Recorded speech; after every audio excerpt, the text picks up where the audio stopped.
Hey, what's going on, everyone? This is Mitch. Good Monday evening to you all. Hope you guys are doing well out there, having yourselves a great evening, a great start to your work week. I know today certainly felt like a Monday for me personally.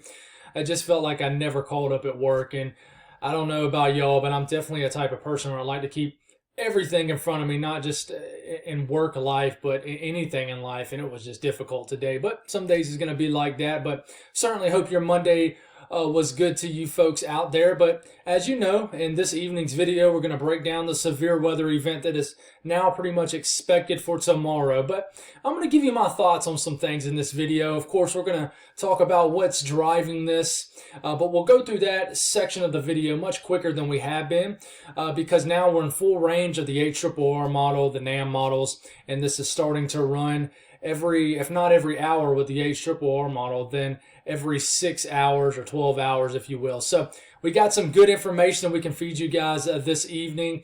I know you folks in Mississippi, areas of Tennessee, Louisiana, Arkansas, and even Alabama are certainly a little worried for tomorrow. This will probably cancel schools, or schools will get out early, but we're here to keep you guys updated. We're not here to scare you folks. I'm going to give you my opinion on things. Not that my opinion is superior to others. It certainly is not. You want to pay attention to the professionals over anybody. But I'm definitely going to talk about some things that I'm thinking might can happen. So if you guys have not subscribed, certainly consider doing that. Like the video if you like it. It goes a long way, and I really appreciate you guys' support. It's been just a slow, continuous growth. So it's really been a successful November, all things considered since it's a transition month, leaving fall into winter. So I appreciate the support. If you guys got anything that I can pray about, pray over, please put it in the comments below, guys. I know a lot of people suffer from storm anxiety, and that's ultimately why some folks watch these videos like this. So I'm certainly praying for you folks, and just hoping that tomorrow doesn't materialize like it potentially could. So let's get rolling here. Storm Prediction Center, there's no upgrade to high. I can tell you the moderate risk kind of tweaked. It moved a little bit further east, and it kind of broadened. It was kind of just long and lanky this morning. Now it's a little bit more broad.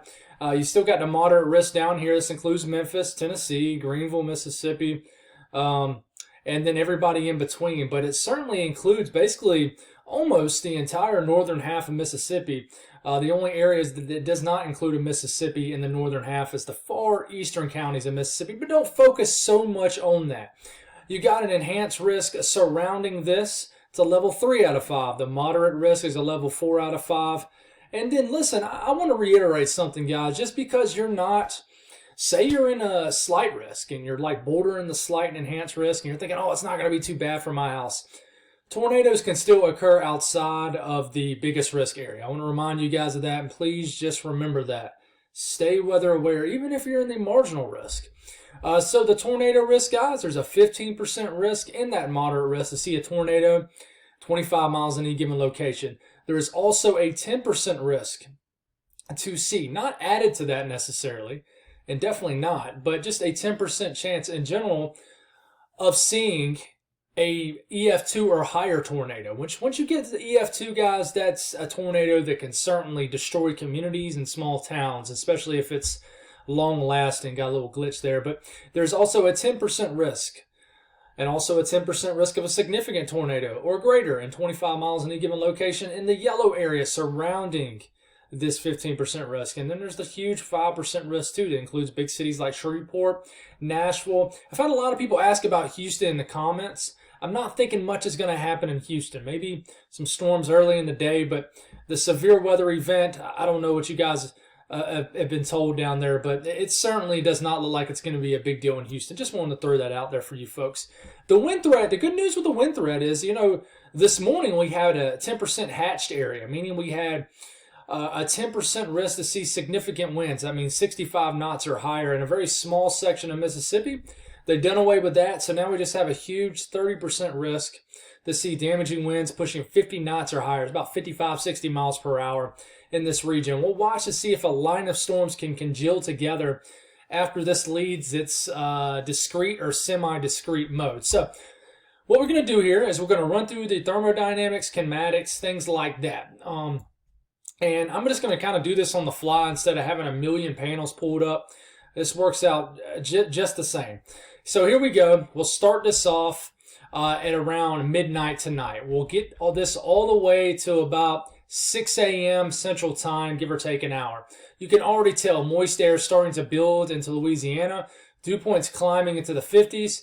You'll probably wake up in Memphis, Tennessee tomorrow, for example, which is a highly populated area that might be under the gun, especially points south. You'll wake up tomorrow morning and you'll think, well, it feels kind of crisp outside. I mean, it's not very humid, but you'll notice the air mass will totally do a 180 throughout the day. And here you go. By the time you get into around lunchtime, give or take an hour, dew points are climbing into the 70s in the entire southern half of Louisiana and then several counties and southern Mississippi. And I want to tell you guys, I know there's down here in the southern areas, there's not as high as of a severe weather threat, but sometimes the kinematics win over, sometimes the thermodynamics win over, and sometimes they just get it just right, and it happens right where the overlapping occurs.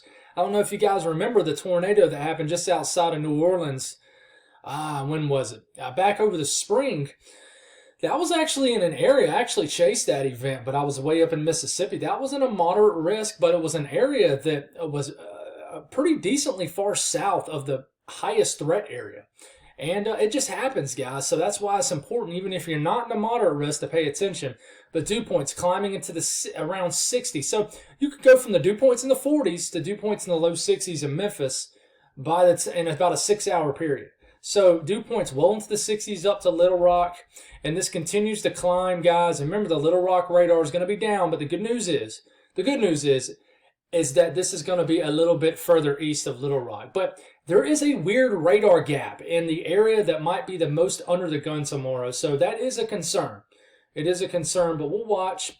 By the time we're getting into 4 or 5 p.m., dew points are certainly supportive enough into the upper 60s, close to 70, in this region right here, Mississippi, southeast Arkansas, northern Louisiana, and certainly down here.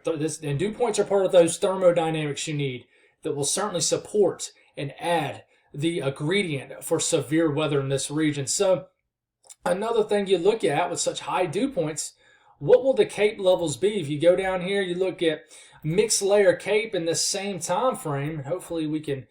Pivotal weather can be a little funky sometimes, guys. And here comes the CAPE rising along with the dew points. So we'll stop this around midday tomorrow, around lunchtime. CAPE values already well over 2,000 joules per kilogram at the mixed layer CAPE down here in southern Louisiana.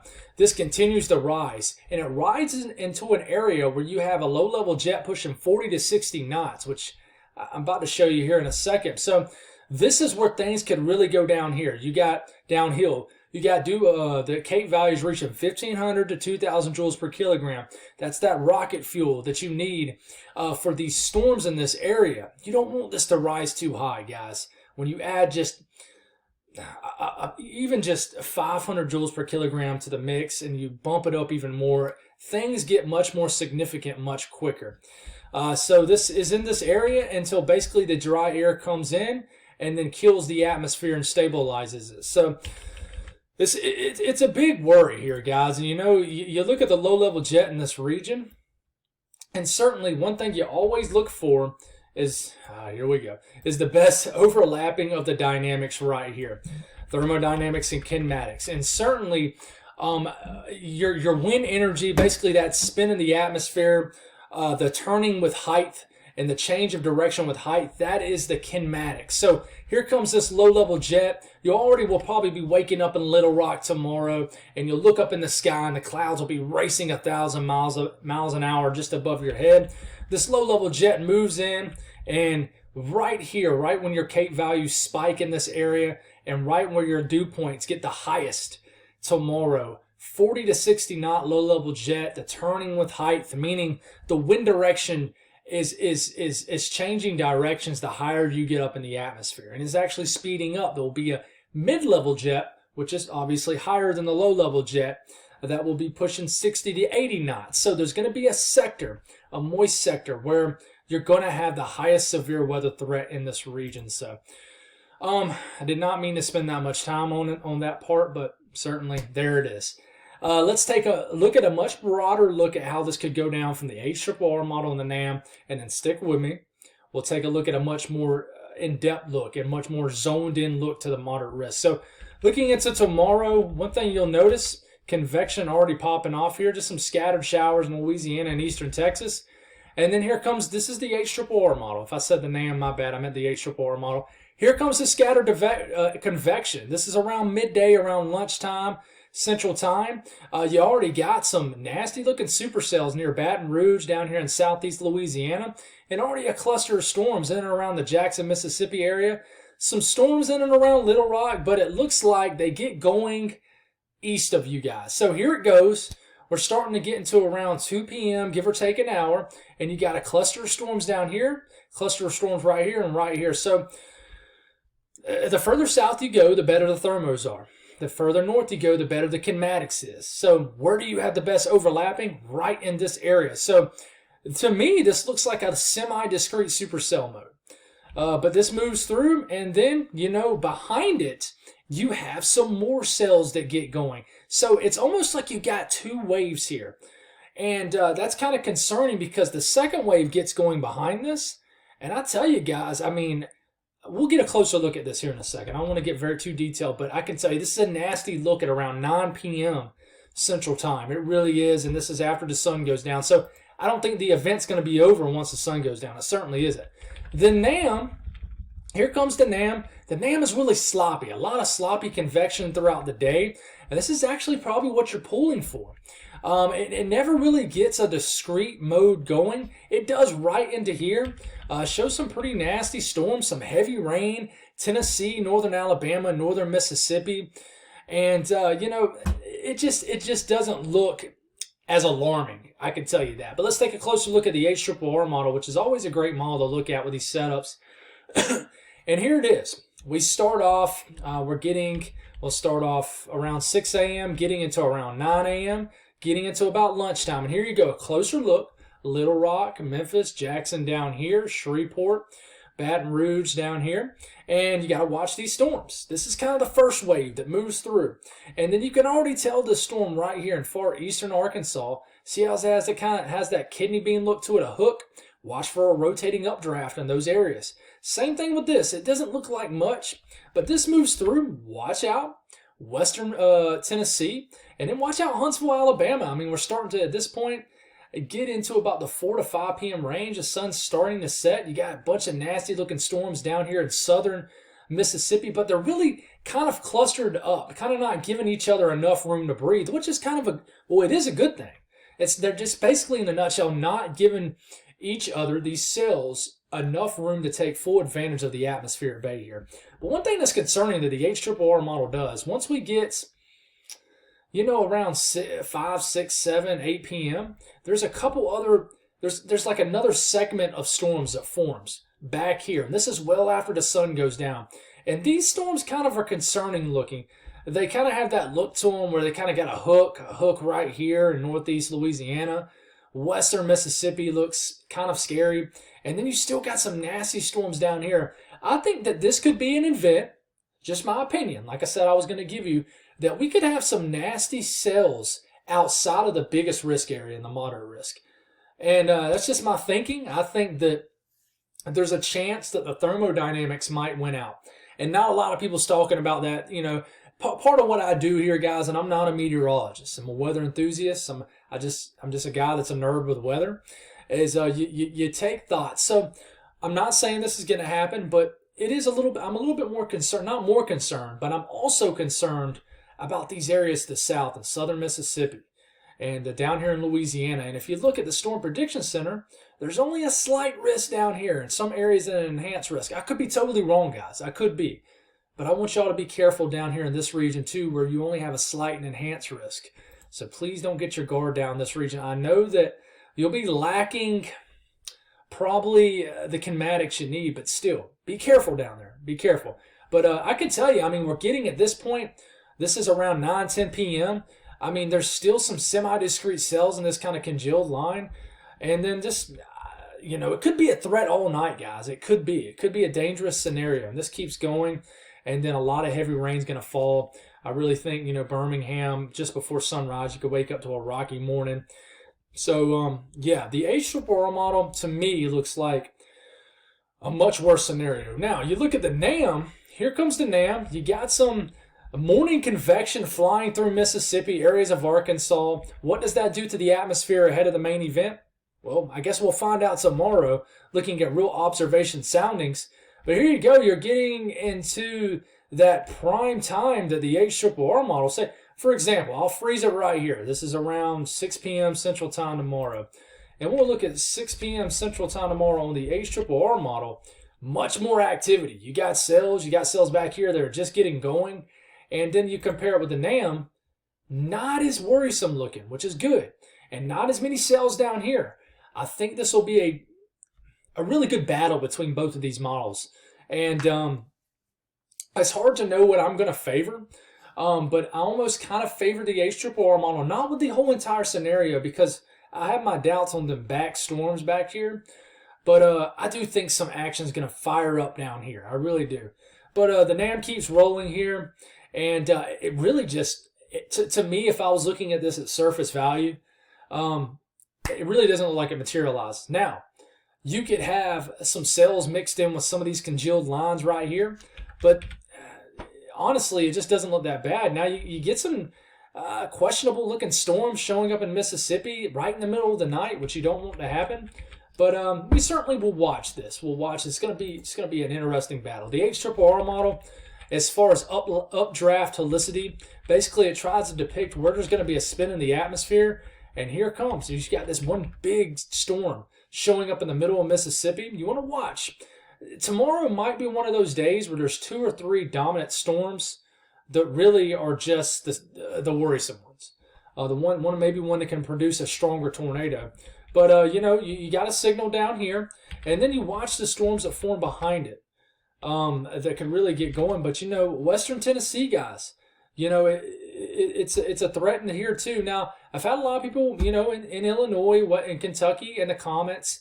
Guys, I'll be honest. I don't see a big threat up there. Now, it's the same with the southern areas. You could get a few storms to get into this region, and it could get a little tricky for you guys. In fact, let me go on and just show Kentucky some love here, and this will also show Indiana and Illinois, and we kind of watch this unfold. Let's speed through this really quick, and we got to watch these cells in here. I can tell you it's going to be very windy up here tomorrow. Low-level jet will be the strongest up here, but you'll just be lacking those thermodynamics that you need for severe weather. So it's a good thing that you're lacking that, or it would be a dangerous setup for areas of the southern Ohio Valley, Kentucky. But I really just think some storms. Some of them will pack a punch, especially the further south you work into Kentucky. But this is for around tomorrow, around dinner time in these sections. Some scattered storms in southern Indiana, Illinois. But certainly the further south you work, the more you get into a tornado risk. So we need to watch out for that, guys. But moving forward here, one thing that's not being talked about much is the rainfall. There's a slight risk for flash flood guidance being met. I wouldn't be surprised if there's a little moderate area that gets introduced right into this region. So don't hold me to it, but I really think a lot of rain can fall in certain areas of Alabama, Mississippi, and areas of kind of south central Tennessee. Maybe I wouldn't be surprised if somebody squeezes out 3 or 4 inches of rain somewhere in this region, but certainly going to be a rainmaker too. But that's all I got, guys. One last update tomorrow, and then it's going to be a now thing. And there's a lot of great people on YouTube that go live to keep you guys updated. So stay tuned, have a way to get alerts. And I'm trying to do my part with this. And hopefully in the future, guys, I can go live with you guys. I'm looking forward to when that day comes, if it does. But stay safe. That's the most important thing. And have a plan. And don't freak out. Don't freak out. Just, I'm telling you guys, it's so important to... I know people want the free radars, and they're great. I think my radar is free. But I'm telling you, I would spend just $10-15 a year, not a month, a year, to get something like Radar Scope or Radar Omega. I use Radar Scope. You can plug in your exact location to this app, and listen, guys, it's like pinpoint accurate pretty much. So, just have a way to get alerts, guys, and don't go off these hourly forecasts. I'm telling you, guys, just be observant out there. Be observant. Okay, so Anyways, stay safe. I'll have you another update in the morning. God bless all y'all. Praying for you folks out there. Hoping this does not materialize. I would love to be dead wrong about all this. And hopefully I am. So that's all I got, guys. Have a great night. Sleep well, and I'll talk to you soon.